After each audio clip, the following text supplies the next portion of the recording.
Today, we are joined by productivity expert, coach, blogger, podcaster. You can find out everything at productivityist.com. Mike Vardy, welcome to the show. Thanks for having me, Mark. I'm really looking forward to having a conversation with you today. Absolutely. Me as well. Listen, me and all the other after hours entrepreneurs out here are obsessed with time management because we're going hard all day. And then at night or in the early morning, that's when we really dive in and get down and dirty with growth. But let me talk to you about something that I think about a lot: busyness. I'm so busy.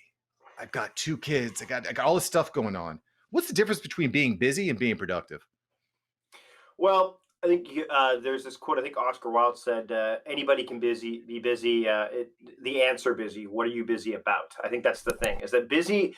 I think the word busy is thrown around so much. It's kind of like if somebody swears all the time, drops coarse word language all the time. Eventually, it just loses its power, right? But if you start to think about busy in terms of occupied or intentionally doing things, that's productive, right? So I believe productivity is all about intention plus attention. I Mm. don't think that productivity is about getting as much done as you can in as little time as possible. I mean, certainly people talk about efficiency and effectiveness. I think those are byproducts of being productive, but ultimately at its core, personal productivity, because that's what I really like to focus on, is what's your intention. Okay, that's what that is. How are you going to pay attention to it? When you marry those two together, that's productivity. And busy often is those things on their own. You have all kinds of intentions, but you have no way to pay attention to them. So you're busy, you're frazzled, you're not able to move things forward.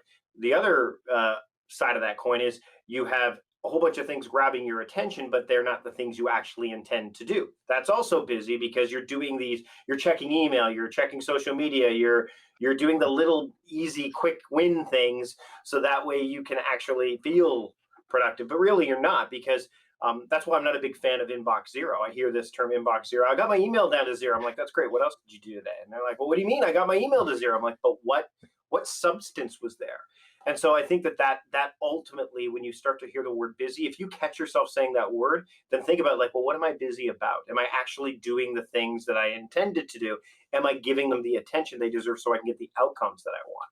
Yeah, so this is really smart and really important, Mike, because I find it's very easy to be working in your business and very difficult to get to be working on your business, especially when your cell phone is bleeping and blipping at you all day, every day. Heck, I wake up in the morning, I have 12 notifications, 12 to 20 notifications. So it's absolutely insane. So I want to dive in a little bit more in depth into this concept of your intentions married together with your attention.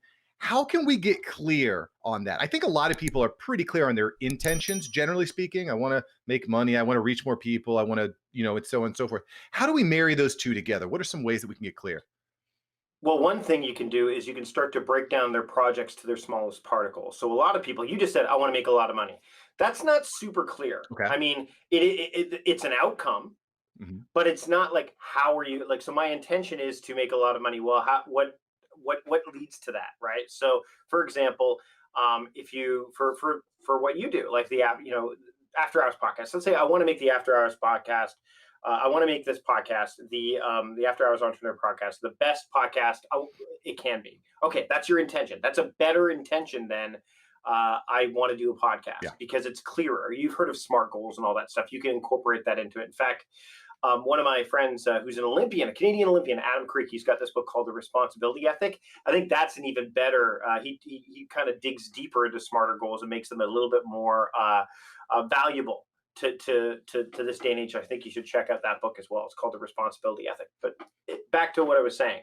Um, Intentions, in order to make them really clear and to pay attention to them, you need to break them down into smaller particles. So if your intention is to write a book, okay, well, what are the steps to writing a book? Well, you need to do the research. Okay, but where are you going to research? So you're going to maybe make your to-do list. Actually, not maybe. You're going to definitely make your to-do list expand when you do this.